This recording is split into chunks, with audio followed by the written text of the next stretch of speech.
All right, Entree Architect community, it's 4 p.m. Eastern. That means it's time for the Entree Architect Context and Clarity conversation for Friday, February 24th, 2023. It's the last Friday, it's the final Friday in February. That means it's Oh, time for the Context and Clarity Book Club discussion. So, welcome. Thanks for joining us today. When you get here, say hi. Let us know that you're here. Let us know where here is for you. What does that mean? Where are you joining this conversation from? If we've never met before, my name is Jeff. I'm in Indianapolis, and I come here every weekday afternoon at 4 p.m. Eastern for one reason, so that we can find clarity around the things that matter most to you, the architect. Doesn't matter if you're the employee of a firm or you own your own firm. Maybe you circled a date on the calendar. You said, hey, 2023 is my year, and I'm on the runway to starting my own thing. Or maybe you started your own thing a year ago, or 10 years ago, or 27 years ago, and you're starting to rethink or reimagine what that thing, what that firm could or maybe even should be. All of the topics that we cover, one topic every day. They all fall under the broad umbrella of the business of architecture, and they're all the need to know topics for the success of entrepreneur architects just like you. As usual for these book club discussions, I am joined again today by Catherine McPhail. Hi, Catherine. hello, Jeff. It's nice to see you How's again. Nice to see you. How was the ice storm last night? No ice here. No ice. No, No no. Down where ice, I live, ice there's no baby. snow, no ice. It is. It was bad. I guess it was bad around Boston, but not here on the South Coast. Okay. All right. So lucky for me. Well, it was lip syncing anyway. So, um, You were lip syncing. ice, ice baby. Oh Wasn't he?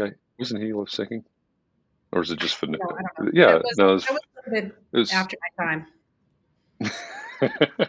we'll get into 90s music. That was 90s music lip syncing trivia. We'll do I was that going later. to into the '90s to listen to Ice, Vanilla Ice, or whatever his name was. Vanilla Ice, and then the two guys. Anyway, Vanilla, Vanilli, Vanilli. Milli Vanilli. That's what I was. Vanilla Ice, Milli Vanilli. That's definitely a Jeopardy clue at some point.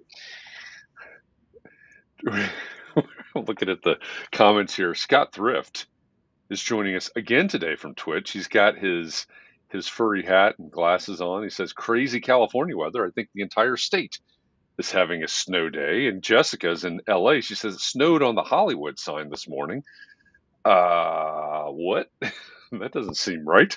She said, "I No, really need to go to the bathroom, but I don't want to make the run from my garage office to the house in the rain." How long can she last? We'll see. I don't, I'm not really sure. That's a different show. That's a different reality right there. Yep. It's some sort of game show, reality slash game show. Well, welcome back, Jessica from Los Angeles, Scott from San Francisco, and everybody else as you're coming in. Say hi. Let us know that you're here. Scott's the first in, so he's the winner of today's John Kinney Memorial Crocheted Bathtub Award. And if you're over on Facebook right now and you're commenting away and going, "Hey, why aren't my comments showing up? Why aren't my comments about where it snowed or where it's iced or being in Mexico or whatever? Why aren't they showing up?" Well, it's because you're in a closed Facebook group right now, and you have to give Facebook permission to let your comments out. So down in the lower left corner of your screen right now, you can see a URL. You open up a separate browser window. You type chat dot, that's a period for those of us that are old enough, restream.io/FB as in Facebook, chat.restream.io/FB. And a couple of clicks later, you'll give Facebook permission to let your comments out, just like Jessica's are. Thank you, Jessica, for sharing that for Arturo. Hopefully he can join us. If Arturo gets here before anybody else, then that means we have a California hat trick on hand. It would be San Francisco, Los Angeles, San Diego. That's kind of a It would nice be coastal fully. drive there. Oh yeah, until Diego's. It would be all California, I thought, until It just. would be until Diego showed up, and we're glad that Diego's here from Nicaragua. Welcome back, Mm, Diego. Glad you're joining us today. Um, as I said, it's book club day. It's the book club. final Friday in February, and our book for this month has been They Ask, You Answer. Yesterday, for Context and Clarity Live, they ask you answer by Marcus Sheridan. On Context and Clarity Live yesterday, we talked with Marcus Sheridan. This is what he looks like on the back of the book. That's Well, Marcus Sheridan. let me. Yep. Can I see that again? Yeah. Up There we go. over.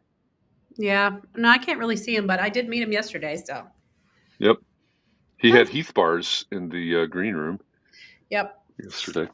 So he was our guest for Context and Clarity Live. We're trying to do that as much as we can for our book club books this year, line up an author and a book. So we'll see how it works for the rest of the year. But so two things. First of all, in the comments, have you started or have you read or listened to? They ask you answer yes or no. Put that in the comments.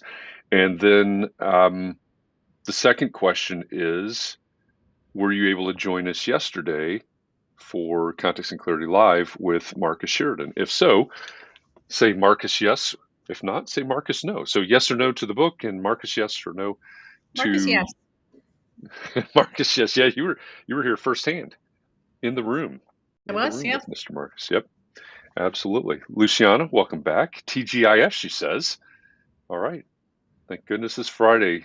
Jessica says I haven't read it, but did listen in yesterday. Okay, so she's a no, but a Marcus yes. Very good. Um, Scott says have not read it, so he's a no, but he will, so he's a maybe. I'm putting Scott down as a maybe, and he's a Marcus yes.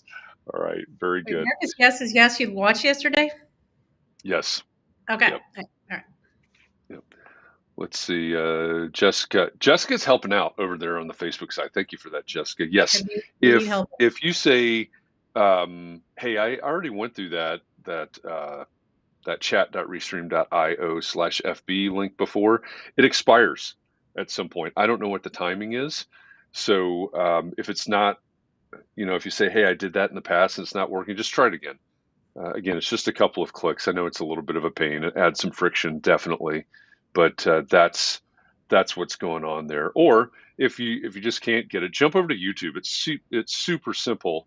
If you go to the Entree Architect channel on YouTube, which would be YouTube/at Entree Architect, and it'll be live right there. Works really well on YouTube. If you have some trouble for some reason commenting from Facebook, you can do it from that side. Any of the channels that we broadcast to, you can watch it, you can listen, you can also comment from. Right now, Scott is over on Twitch, Jessica's on Facebook, Daryl, happy Friday to you. He's on LinkedIn. Haven't seen anybody pop up from YouTube yet, but YouTube's a great platform for it. Also, Twitter, you can play on Twitter as well as it is today. But, yeah, we'll see. Diego says hasn't read it yet, but was at the conversation yesterday. Yes, I remember you saying hi yesterday, Diego. I'm glad you were here. Hmm. Glad you were able to get it. Luciana says I heard the recording of yesterday's Context and Clarity and bought the book on Audible right after. Wow. All right, we're selling books here, but I Yeah. haven't started listening Yeah, to we it don't get yet. any residuals for that. Hey, I have a recommendation for Audible. I listen to it at 2.3 times speed, so he reads it very slowly. Yeah, yeah. I don't remember. I was probably on 1.7 or something like Yeah, I that. I'm started not sure. 1.7 and I just kept amping it up as time got less and less. So, Yeah, that's the panic sets in. right, You just start trying to dialing it up. finish Yeah, it. I get it. Yeah. But I uh, get but it. it was possible to understand it at 2.3 times speed. So anyone who says they don't have time, it's only going to be a few hours at 2 times speed. Yeah, yeah. It's not. I mean, it's a book, right? It's a hefty book, but it's no longer than anything else No, um, that we read. I don't know what Audible said, like 6 hours or something like that, maybe, or 8 hours. nine I don't know. 9 hours. 9 hours. Okay. But but you really don't have to listen to it at the actual speed. Right, right. Yeah. So anyway, they ask you answer. We talked with the author yesterday. We're going to talk about the book today. Let's see who's here. Daryl's here from LinkedIn. Glad to have you, Daryl. John Jones, welcome back from chilly Westport. Yeah, yesterday I was talking about how there's this blizzard going on, and here in the Midwest we're like blissfully unaware. Well, today it's sunny. That's nice, but pretty frigid. Arturo, it is working now. Arturo, welcome back from San Diego. And look at there, Audrey Whisker is joining us from Australia. Hi, Audrey. She's checking out YouTube for today's chat. Thank you. You can be the leader of the YouTube fan club over there, Audrey. Glad you're here today. Chad, welcome back from the uh, welcome back from the ATL. He says 2.3. OMG, was it like listening to the Chipmunks? Somehow Um, they a little bit. they adjust the It was they just more adjust like the it's just pitch, right? yeah, it's not as much. The pitch doesn't go up as much. It's just Yeah, yeah. yeah. You don't feel like the actual Chipmunks. Simon, Alvin, and Theodore, just Marcus. Jefferson, welcome back. Jefferson says he's here. He's derelict in duty. He didn't read it, but he saw the last half of yesterday's talk. Okay. And Jessica says my husband will be in Indy next week for the combine, and is gloating that it will be warmer there. Hey, tell your husband to look me up. I'll treat him to a cup of coffee if he's interested. What's he doing? What does your husband do? Why is he going to be He's at the combine? what's a combine? It's the NFL's combine for incoming rookies or draft hopefuls. It's here in I see. Indianapolis every year. Cool. I haven't looked at the weather report. I forgot to post. If anybody is in Owensboro, Kentucky, or Evansville, Indiana, that area, let me know. I'm gonna head down there tomorrow morning. Jessica says he's a producer for the NFL Network. Very cool. Let's see. Chet says blizzard. It's 73 here. I got my sandals south. Yeah, well, that means you're not in Portland. You're not in northern Arizona. Let's see. John Jones says my daughter's boyfriend is a recruiter for the Giants and will be at the combine. Okay. Everybody's coming to Indy next week. Arturo says he finished the audiobook. All right, here's our star student. I know why Marcus did not I narrate thought his I was own a book. star student. Pretty he actually he did narrate his own book. I'm confused by that. He did. Um, All right. So that yeah, is I was Marcus's wondering about voice. that comment yesterday, Arturo, because you said I would know, and in fact, I did not know. Yeah, he Marcus actually did narrate the audiobook. But That was it. he is a colorful character. And if I've not seen him speak in person. If you ever have that opportunity, I would encourage you to. I've seen videos of him speaking in person. He is a much sought after um, keynote speaker, and it's a little bit of a coup for us to get him here. And like I said earlier in the week, it's a little bit of a bucket list. Not even a little bit. It was a bucket list for me yesterday to be able to talk to him. But he's a very good. He's a world renowned keynote speaker, and he brings. Yeah, I mean, you saw a little bit of it yesterday. He brings the energy and the intensity. So, Yeah. um, So yeah, character. Arturo says because I had to pull my headphones off at one point, which It scared you. I think I just jumped really, but yeah, the volume was Yeah, high in my ears. yeah, yep, yeah. We have to talk to our There's plenty of audio volume. sound producer around here about that. Yeah, have to work the dials a little bit. Ed Shannon, he says he's just getting here from the cold Des Moines, Iowa. Well, welcome back, Ed. Put a fur hat on, batten down the hatches, stay warm. Let's see. Let's see. Okay. All right. So as everybody's getting in again, if you're just joining us, welcome to Context and Clarity. It's book club day because it's the final Friday of the month. And our book for the month is They Ask You Answer. That's what we've really just been talking about the author so far, Marcus Sheridan, because we talked to him yesterday on Context and Clarity Live, but it's time to talk Mhm. about his book. I did finally get a video recorded about the book. Decided to do I one saw video it. I instead of a watched it. series of yeah. Um, I, I decided that the a series of videos going chapter by chapter is just not sustainable for these books. Okay. So you got my biggest takeaways from the book. You can find those videos if you're curious. If you haven't watched them yet, you can go over to the Entree Architect Network. There's a channel for books in there. I post the videos in there. You can go over to the Context and Clarity Instagram account, which is, I believe, context_clarity. Mm. You find it there. You can go over to my TikTok, which is all of my social media is Jeff_Eccles, and underscore is that line down below, by the way. Sort of looks like a dash, but it's the one down at the bottom. And you can find the videos at all of those places. Sometimes you have to explain what an underscore is. Yes. I think a lot of them are younger than we are, though, Jeff. So wouldn't they know? I don't know. They call it I they they call would not. they call this a hashtag. Not to go too deep on it, but anyway, there may be a Tic-tac-toe different stuff. name for it. Tic tac toe. Yeah, they call tic tac toe a hashtag. We should bring that back. Tic tac toe. They ask you answer. Tic tac toe context and clarity. Yeah, we're gonna. That's what we're going with from now on. I'm gonna go with that. Good. Elizabeth Carmichael, welcome back. She says hello from, I think, the city with the most Entree Architect members. Well, at least those who join Context and Clarity. That's a great point. We have a great Context and Clarity community in San Diego. Mm, Who it'd be Elizabeth and Arturo and Michelle and Pam. Am I leaving anybody out? mm. That might be it. But that's a good number from. Where's Sitlali from? She's in Los Angeles. Oh, okay.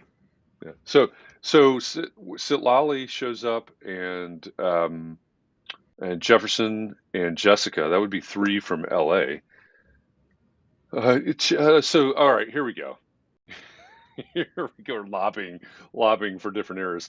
Arturo Erica is actually she went to school in San Diego, got her master's in San Diego, but she's actually in New Jersey. So we're not including her in San Diego. So we're getting back into these kinds of competitions. Yes, Michelle. Michelle is one of the I'm going to call it the San Diego posse. Let's see. All right. All right. Well, let's talk about they ask you answer.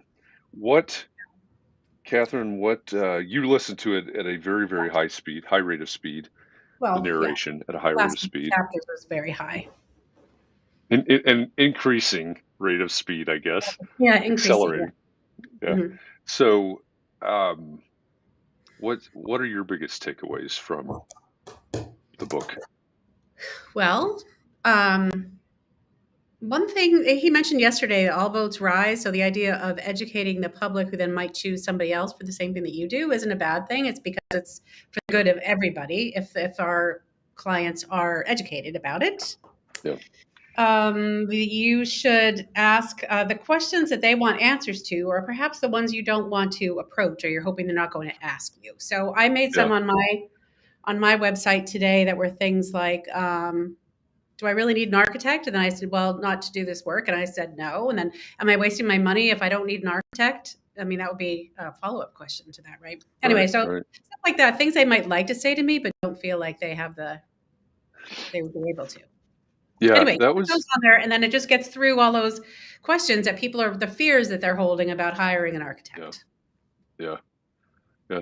That was one thing that Marcus brought up yesterday that I had not really thought about. He said, of course, we're dealing with human beings, right? That have fears and they don't want to do some things or nervous about some things, and they may not want to ask that question out loud, right? They may not want to ask you that question, but they still have that question that needs to be Yeah. answered. So I thought that was a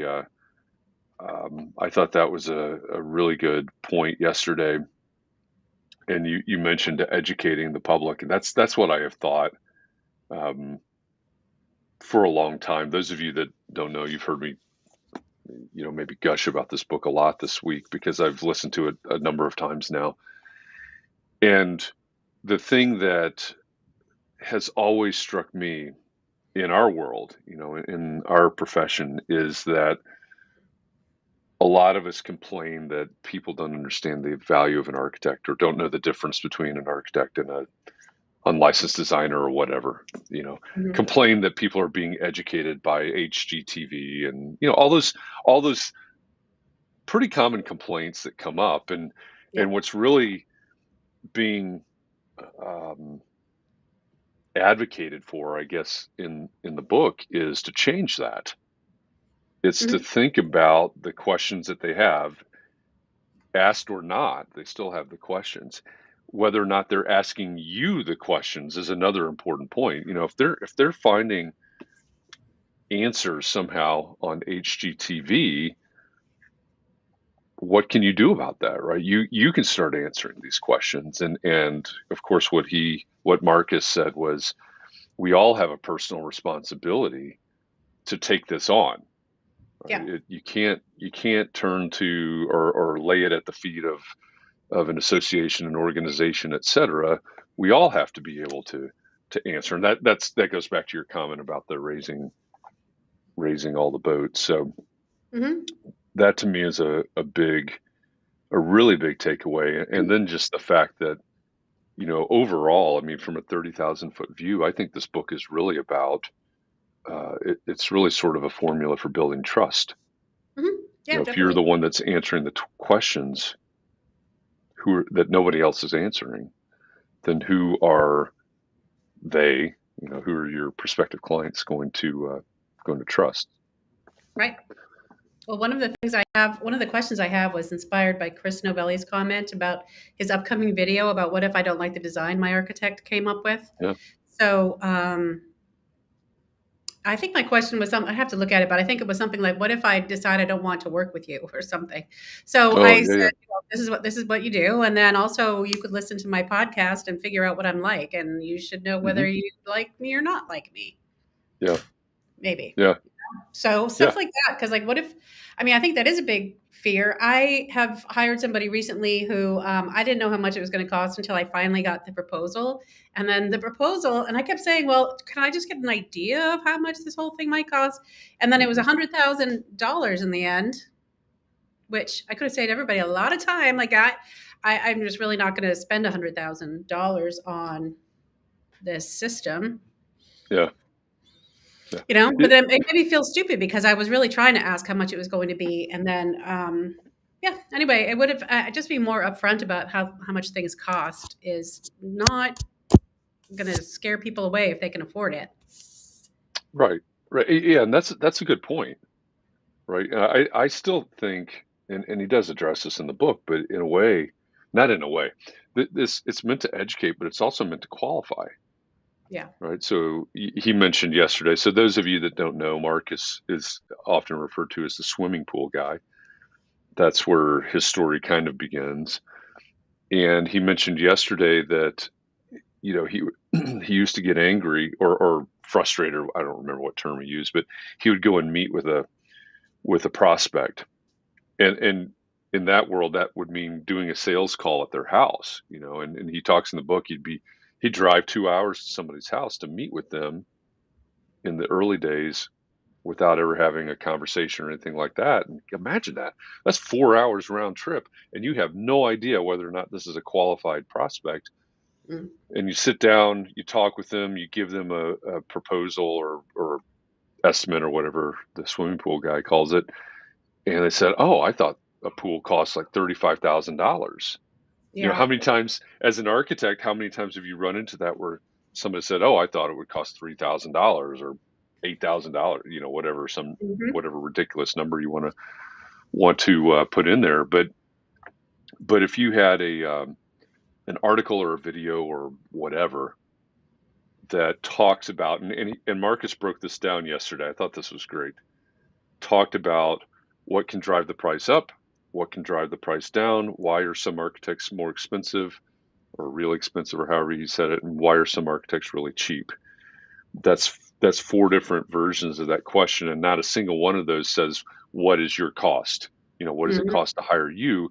But it educates them and prepares them for the cost conversation, I guess. And if it keeps them from expecting to talk to you and get a proposal for $3,000, if that's a ridiculous number. So I think um, it's a good qualifier as well.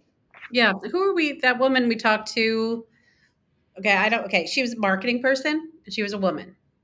Okay. And she was all about sending people away, like repelling people who aren't going to be interested in you. What was her name? She had a partner, and then Uh, the partner didn't come, but then the partner's not working with her anymore. um, Yeah, that she one. she was a speaker at TCAM. Yes. Yeah, that's one. Her That's her what I name mean. her name's Anyway, so that's the same kind of thing she was talking about, is having your website be a way of filtering people out. yeah, yeah, exactly. Yeah, so And that makes that's I there are I know that there are people that disagree with that. In fact, I was talking to somebody Emily Sikorsky Oh, is who you're thinking of. yeah. Mhm.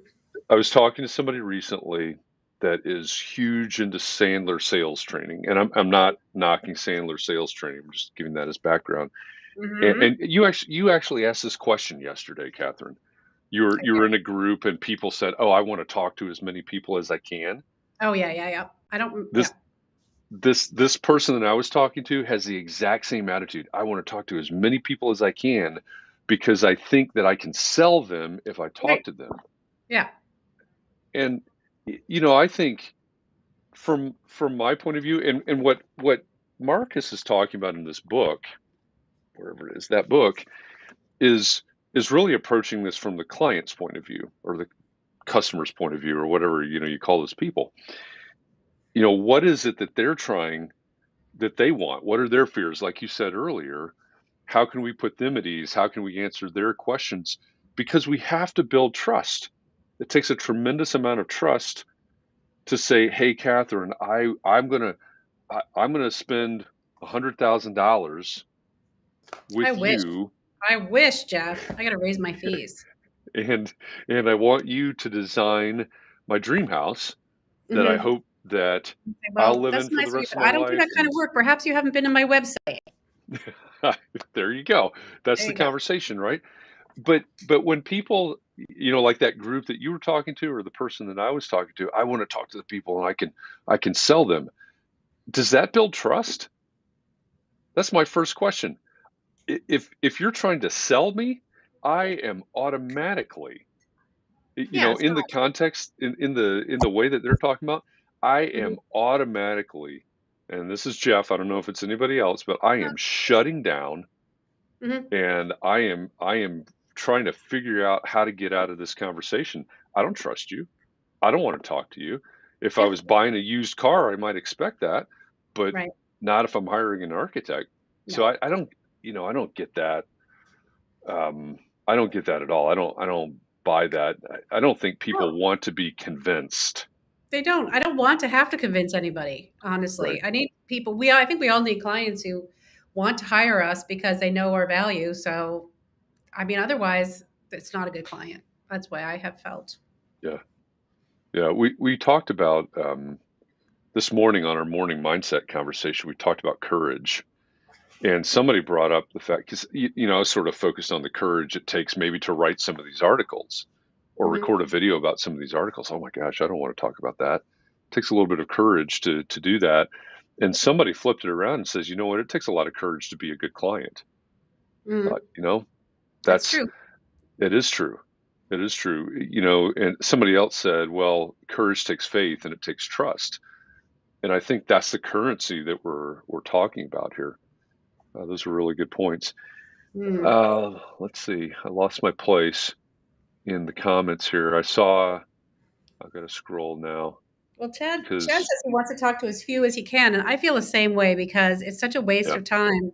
I don't have I'm not it's just a waste of time to talk to people who would never hire me. yeah, yeah, I agree. Audrey says their FAQs are based on questions people have asked us, but there may be questions the public would feel awkward asking. I think that's a great point. Mhm. It is a really good point, and it's one of the things we've talked about all week because we started the week talking about the questions your prospective clients ask about hiring an architect. And then Tuesday, it was what do they ask about their project? And Wednesday, it was what do they ask about working with you? And it's important, and Marcus talks about this in the book, but it's important to understand that those prospective clients, may not actually be asking you those questions, Mm. but these are questions that they're trying to find answers to. So they're going to the magic Google box, they're going to your past clients, they're going to maybe a contractor that they've met or that they know. So why not be the person or the firm that's been asked or that's answering those questions? Yeah, so I wrote a note here when I was reading the book that you should know what their issues are and help them to feel better. And why don't they buy? Is what he was saying in the Yeah, book. Like why yeah, what's keeping them from buying? Yeah. Um, I had a question, and I see John Jones is here, but I remember a few months, I don't know when it was in the past, that website that lists all of the costs of an architect, and it's pretty cut and dry. And you think I could just, what does anybody think of linking that website to my website so people can go there and look up in more detail all of the how architects set their prices? Yeah. Yeah. Put in the comments what you think about that idea. Now, I love um, that website. yeah. Yeah. John asked a question yesterday. John Jones asked a question yesterday about basically going together with some other architects to write articles, or I forget exactly how it was phrased. Make Marcus didn't videos, like that yeah. idea. Mm-mm. Um, the, in the book, there's an example. Actually, it's the River Pools example. So that's his company, or that was his first company, was River Pools.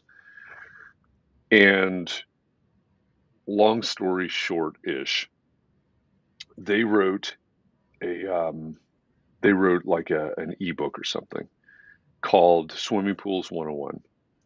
So they had, um, if you go all the way back to the beginning of their story, they're trying to save the company, et cetera.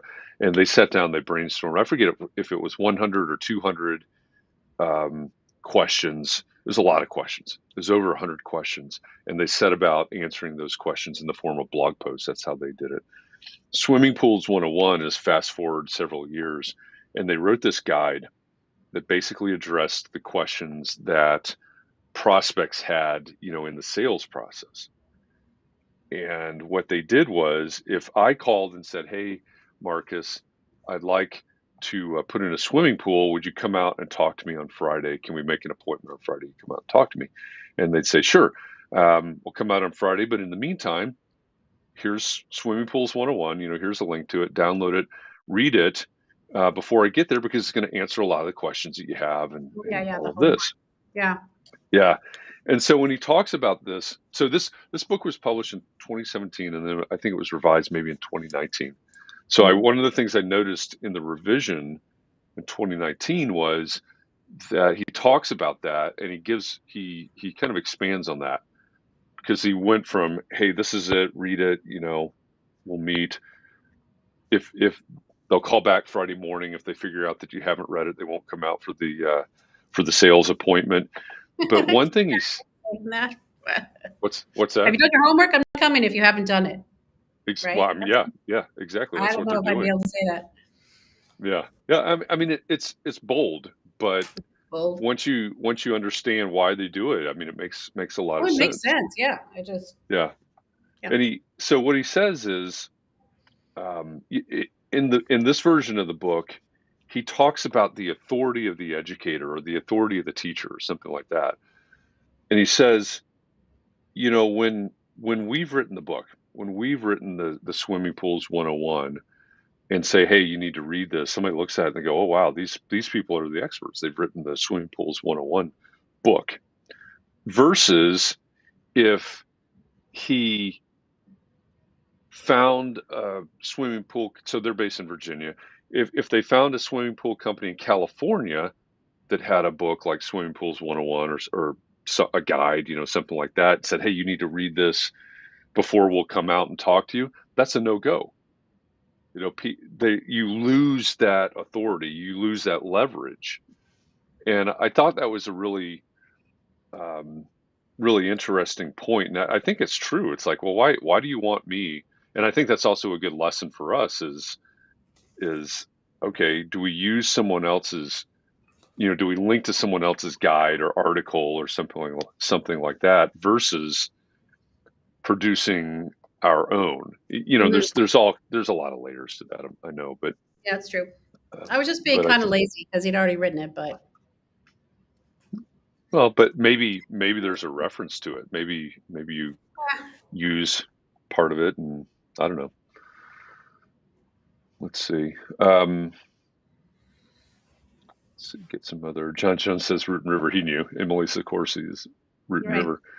But that was it. Elizabeth says, in the youth of my career, on a contractor referral, I sketched for a prospective project, wrote up a proposal. She came back to me and said she thought it would be $500. Yeah, how many times has that happened? It's not funny, is it? I had No. already spent way more than that in my billable time already, learned a valuable lesson. Yeah. Yeah, I think someone commented during the show that the price shouldn't come in the proposal. It should be just a formality when we finally write up the proposal, but ideally we will have talked to them about it already, the price. That's straight, and I don't know if they're taking this from From Win their Without end. Pitching, but that's straight out of that. Yeah, Yeah, it and I saves you so love much that. time too. Yeah, I love it too because you're just being upfront about the cost. I mean, I think it's so I think because this is my theory, because architects like what we do for the most part, that we feel like Yeah, we should not be charging for it, maybe, or that we don't want to bring money into it to make it weird or anything. But really, we're just selling a service. So, yeah, you know, yeah, and that's one of I think one of the reasons that a lot of us don't like the idea of sales. And I'm sorry, but you can't avoid it. By definition, you cannot avoid it. But I think one of the reasons that we don't like it is because we've had bad experiences. And I mentioned used cars. I mean, that's sort of the stereotypical, oh, used car salesman. hmm Yeah, because in a lot of people's experiences, you get abused by salespeople and the sales manager and all of that when you go buy a car or used car, whatever.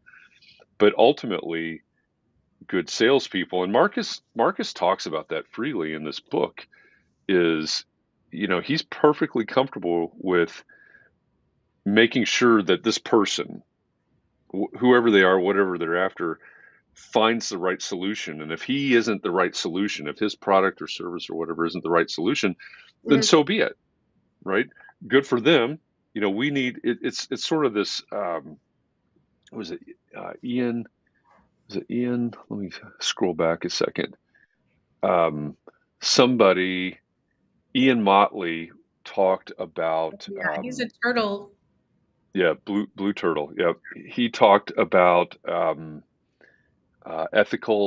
ethical decision making or something, and that's basically, first of all, searching for the right solution for somebody and giving them the I forget how he said it, but basically the autonomy of choice hmm instead of what we see otherwise. mm Um, It let's seems like see. a lot of people are afraid that they'll look elsewhere or get off your website or whatever because there's somebody out there. Like we're all the same or something. And as long as they notice there's somebody else, they'll go with somebody else. But I kind of think that it's kind of like choosing, other service providers that we do, like maybe a person who cuts our hair all the time. Like we're not just going to, even though we know there are lots of hair shops around, if we like our hairdresser or whatever, our hair cutter, we're not Hmm. going to go to a different one, Right, even though there are others out there who might be right. just as good. It's kind of like Yeah. having a husband or a wife. Like there might be others out there that are just as good, but you just make a decision to stick with it. Probably there are, or better. Yeah. Well, Wait, you know what? He made Marcus made a really good point yesterday. Um, it, and this is a problem. This is a problem with lack of education. Is that the right? No, that's not the right way to say it. Lack of information, lack of understanding. This is the problem with lack of understanding. mm, When someone sees two or three options and they don't see the difference between these two or three options. First of all, it's not their fault, no.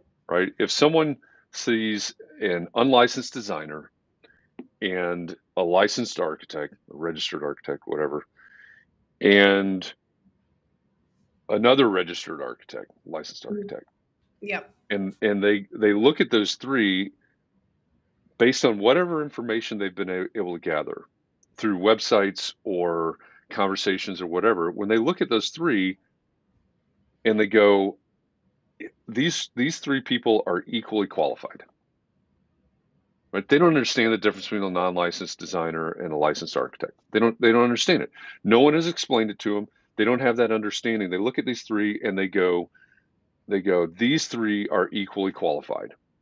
And there may be some other factors in there. There may be, portfolio and style and things like that. But if all things being equal, right, if they are looking at these three and go, "Yep, I don't see a difference," there's one more um, factor that they're looking at in their decision making process, and that's price.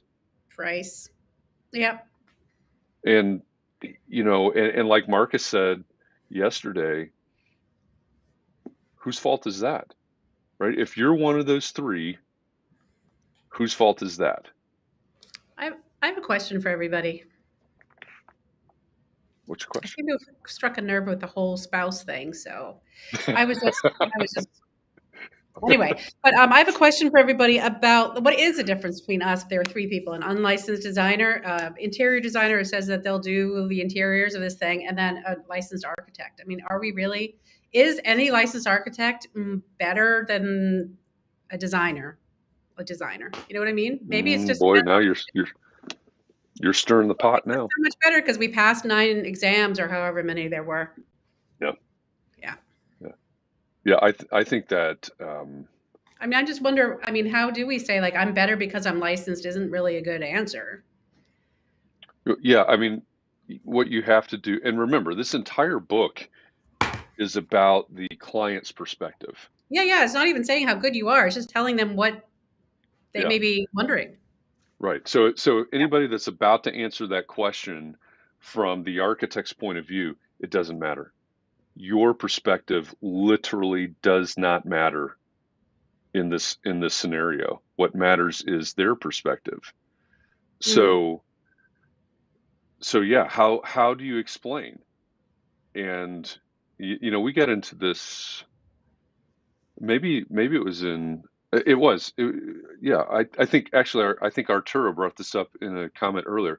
It was in the Context and Clarity classroom earlier this week. Arturo was there, and Chris Novelli and Christian, and I'm sorry, I know I'm leaving somebody out, a couple of somebodies. I apologize for that.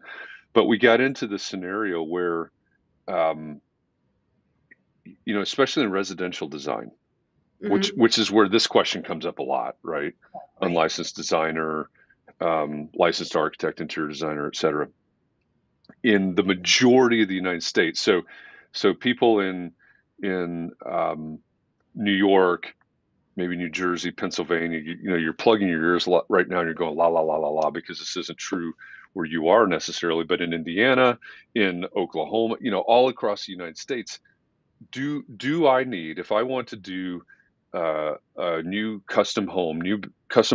build custom home here in Indiana, do I need to hire a licensed architect? No. No. Does it benefit me, from my point of view, as a prospective homeowner, someone that wants to build this home, not understanding the difference between all these people? Does your license, that's the way to ask it, does your license benefit me? No, Nope. No. it does not. Also, I'm wondering, why do I have a license if I don't need one? But Well, is there's it make that. I don't need one, so everybody's saying liability, but okay, why did I decide to take that on Yeah, when I didn't have to? I don't know. I don't yeah, really know. yeah. So the important thing is, and I'm not saying that you shouldn't hire an architect, obviously, but Right. what I'm I saying mean, is we've got to flip that around to the client's point of view and say, how can you answer those questions? How can you explain this? How can you help a client understand this without saying, well, I passed these tests and I have this license and I have this insurance and hopefully you have this insurance, et cetera, et cetera, et cetera, when that literally does not matter to them. yeah, and it might make it more expensive for them. Right, right. And that's the trick, right? Yeah, I'm trying to see what some of the reactions here are. they're all positive. Just- Let's see. John Jones says, I just spent a week with home designers. I begged them to raise their fees. I told them they do much of what I do, and we all need to get better. Okay, I like that. Chad says liability. I cannot take your money and run. I cannot drop your building on you and then shrug my shoulders. Um, yeah, okay. I don't know. It's like an addition is unlikely to drop on someone's head. Knock on wood. Yeah. Let's see. Ed says I had a guy come in today and ask me to stamp his tenant improvement. Yeah. In Indiana, that's a felony. I first asked about his timeline. Needs it yesterday, of course. Of course it was. it's it's always it's like those. I always envision like I know timelines are horizontal, but I always envision somehow it's a vertical, and in those situations, it's like being sucked in the opposite direction. It's sort of That's funny. I don't know, some sort of cartoon thing. Ed says I told him I could not even get to it for 8 weeks. He said he talked to another firm who could complete it in 4 weeks, but they were ridiculously high. I got a chance to educate this guy. Told him, first of all, his design would be considered as a suggestion. We talked about this the other day. This is probably from Wednesday's conversation. Told him I've been licensed for 27 years and clients' layouts don't help, they hinder. Told him he would get what he pays for. Most architects are 60 to 90 days backlogged. I did this all in a nice tone and then referred him to a colleague who might be a better fit for them.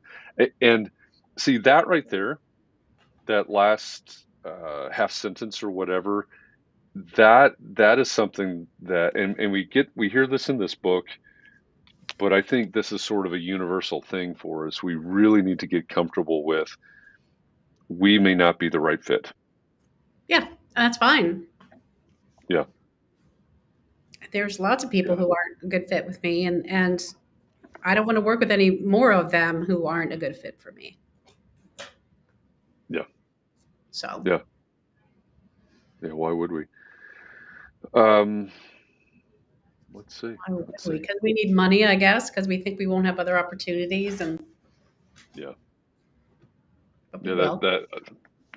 That came up this morning as well. It's the courage to say no. Yeah. Yeah. I mean, what is fear? The way that I kind of think of it is, what is fear forcing you to say yes to? What is fear keeping you from saying yes to? Yeah, I said that right. What's it forcing you to say yes to? What is it keeping you from saying yes to? Yeah. Fear's a big deal. It is. It Yep. is. Well, I don't know. I thought overall, I'm going to give it a thumbs up, the book. I know that you really like this book, and it does remind me a lot of stuff that you say about marketing. About Mhm. looking at it from the other person's point of view. At one point, I think he said, you should look at the front page of your website, and the for every five, well, for every one time you say when I would say Oh I, yeah, yeah, yeah, say you five times for the yeah. prospective client. Yep. So yeah, Yeah, that was a sort of a magic ratio that he brought up. the Yeah, magic that, ratio, that's it's magic. that's a that's a good point. And you just have to remember it's the people. So it's a tangent, but I when I used to be out on the speaking circuit, it always um, made me chuckle to myself when someone would come up. We'd have this discussion. They'd say, "What differentiates us is our quality of design." And the first thing that would go through my head is, well, that's great as long as anybody else, as long as enough people agree with you, right? Mm. Because I mean, that becomes so incredibly subjective. And then the next thing that would go through my head is, if that's the case, why have I never heard of you? Because then you're kind of making the Starchitect argument at that point. Right, right. And the truth of the matter is, when you get into that realm, right, the Starchitect realm, if Hmm. someone wants to hire, you know, Calatrava, they go hire Calatrava. Right. They don't go, oh, well, who's this firm in Toledo that says what sets them apart is their They're like, their quality of design, which you Yeah. compare them to Calatrava. It doesn't happen, right? No, It doesn't. it's like those generic perfumes at CVS. Like, if you like Giorgio, you'll love this one. That's what they should put. They should put that on people should put that on their website, because what does that mean exactly? Design. And there's a million things that could mean. So Yeah, yeah, yeah. If you like Calatrava, you should check this out. If you want Calatrava on a budget, you should. Yeah, you should. That should not be the brand that you build. I'm just saying. But it so for 99.9% of the firms out there, it the focus has to be on, what are you doing for these people? What Mhm. problems are you solving for these people? And it goes back, in this book, it goes back to that what are the questions that they have? And again, it's, Marcus says it's in the book. It people, especially in 2023, are doing an enormous amount of their research and decision making before you even know that they exist, Yep. before you even know that they're a prospective client. And you could say, okay, well, once they're ready to hire somebody, they can find me on my website or my social media or whatever. But in all reality, they've already narrowed the list down to three or made a decision, and you don't even know it. So why not follow this framework? Yeah. And he calls it a business philosophy, and I really do believe it's a business philosophy. I put it in that category. Yeah. Um, why not get ahead of it? Right. Right. Um, because I will also say that architects do a lot more than just design. So if Yes. that's what Yeah. sets you apart, then what about all of the other Yeah. 70% Exactly. of Yeah. our work? That's a great point. Yeah, that's a great point. Yeah. You know, that's another one of my sort of pet peeves is, why do architects leave so much on the table? So much that comes before the actual, what we would call the design process, because a lot of that design is dictated. Mhm. The program for the design is dictated, months or years earlier. Why not be a part of that? So there's a lot of money Yep. on the table, a lot of That's effort right. on the table up there. It's Yep. Chet says, "Watch it. Good things come out of Toledo." I'm talking about you, Chad. Ed says, "If you like Frank Lloyd Wright, you'll love me." And the good thing is, you're probably never going to compete head to head with Frank Lloyd Wright. Just saying. No. But there are a lot of architects who might say the same thing.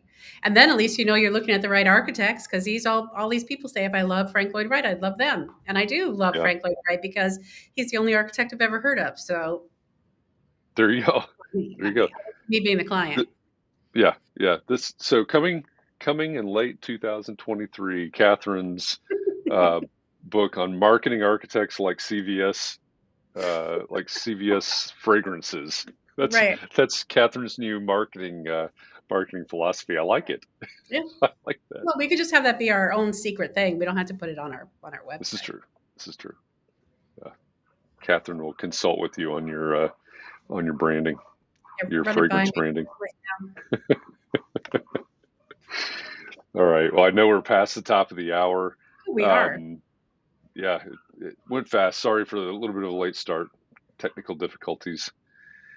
But we can't leave without announcing next month's book, Oh, right. and I forgot.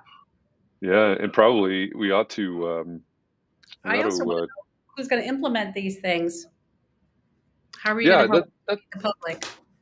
yeah, that's a good question. Who so for along those lines, put in the comments right now if you're going to try to implement something from They Ask You Answer. Just put yes or no, or say a maybe. Put that in the comments now. For the context and clarity classroom, so I posted the worksheets last night, both to the network and here in Facebook.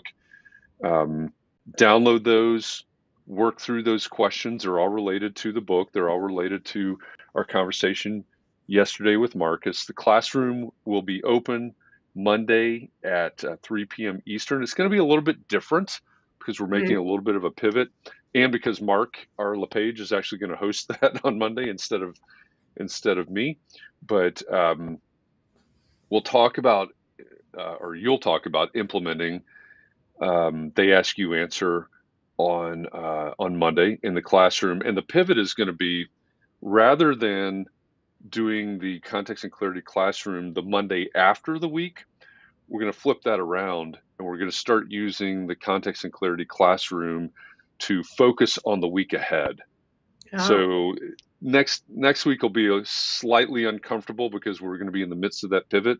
But going forward, we're going to start using the classroom to start our work on the week. So makes sense. we think maybe that'll help with focus on the week and implementation. So that's coming up. But put in the comments if you think there's something that you've learned so far that you can implement for your firm. I already see some yeses. I see an I will, and I see a yes and a yes. And Jefferson says after he reads the book, um, and then he laughs. I think that means that maybe this book I is think there's not. a no. Probably not going to get to it. Yeah, he may not be actively reading the book at the time. I don't know. I don't know All either. right. But I interrupted you. What is the next book? The moment I've been waiting for. Well, so before we go there, our context and clarity live guest next week. We'll take a baby Mhm. step in that direction. Next week, we will talk with David Drazil, who's an architect in Czechoslovakia. He is the creator of Sketch Like an Architect. If Mm-mm. you've ever seen his posts on Instagram, to me, they're very cathartic just watching him on Instagram or TikTok or somewhere sketching and teaching how to sketch. And he is a wonderful artist. I mean, his hand skills are top notch. He has leveraged that to create a course called Sketch Like an Architect, and then late last year he published the book Sketch Like an Architect. So I think next week Hmm. um, with David, I think first of all it's just going to be a fun conversation, and I think we can kind of spend the week focusing on thinking about some of the skills that maybe we still use, maybe we're gaining, or maybe we're mourning that we lost in school. I don't know, but looking forward to that conversation. So that's next week for Context and Clarity Live. I'll Okay. post about that tomorrow morning. For the book club for the month of March, our book will be Rethink Innovation, and the way it's written is RE:think innovation. So Rethink Innovation by Carla Johnson. That'll be our book. Why does that sound familiar? I don't know. Hmm. It Maybe I already read it, but it doesn't matter. I've forgotten it. maybe. I mean, I don't Are we remember going when to it be? was Are we going to published. have her on the show? We are going to have her on the show the day Maybe that's why before. it sounds familiar. Maybe that's why. Maybe that's it. So Yeah. Carla Johnson will be our guest on Context and Clarity Live March 30th. And then March 31st is the last day of March, and also the final Friday in March. We'll discuss her book, Rethink Innovation. She is a well known um, keynote speaker talking about innovation, and she comes very highly recommended. Both her and the book come very highly recommended. I have not read the book, so I'm looking forward to this one because it's a new one for me. But you have what, several We have days a head long time. start. We have You have 5 weeks to finish this book. There you go, 5 weeks to finish Rethink Innovation by Carla Johnson. So that's our March book club book. Chad says sketch. You dinosaurs still do that. Well, and he says boomers. Yeah, David. We're not David is boomers. not a boomer. I don't know where he. I don't even. My guess is he's a millennial. Just kind of Well, even you and I aren't boomers, Jeff. Even I am correct. not. We are not. Even though I'm older than you, I'm still not a boomer. Correct. Just for the Correct. record. Some people still sketch. Some people had those skills. Some people have those skills. Some of you may not have ever developed those skills. I didn't really have. I just kind of. I appreciate my own sketches, but they are not beautiful. No, fair enough. Fair enough. But I remember a time, this often on the sketching tangent, but I was working with a younger colleague. We were sitting with a client, and we're going over some schematic design things, and I told my young colleague, I said, "Hey, grab a roll of sketch paper and Totally sketch grab out what you're her. talking about." And he says, "I don't sketch." Oh, you totally set him up Well, right in I front of I the didn't client. know. I was like, "What do you mean? How's that even possible?" He How says, is I that possible? I mean, that's different than yeah, sketching a yeah. He scene. modeled he modeled everything in Revit, But he and doesn't know how to draw it on the paper? uh, no, my mind melted at that point. So we had Wow. to go over to his computer while he did like rough massing models in Revit, and that was honestly that was a very painful day for me. Yeah. I mean But I guess it's anyway, one thing. I mean, sketching a plan, I think we all probably do that. yeah, yeah, yeah. This is what I was thinking was more perspectives and Oh, right, okay. massing and things like that. It was not, yeah, it wasn't planned It was just sketching. It was, well, that I can do. yeah, yeah. So anyway, I don't know, maybe sketch like an architect. I'm gonna get the book. Yep, we'll learn how next week. Okay. Well, I'll learn how until next week. Oh, well. There you go. There Well, you thanks go. for All right. this. I enjoyed it, and I appreciate the recommendation. Yeah. Well, thank you. Thanks for humoring me. This is I understand that books like this I completely geek out on. I know, Um, but, I like you, Jeff, so I'm interested in learning what you like and then thank you. get a little Thank you insight. for that. Yeah. Thank you for that. All right, everybody. Thanks for this week. It's been a good one. Lots of great conversations this week. Have a great weekend. I will post about context and clarity for next week tomorrow morning.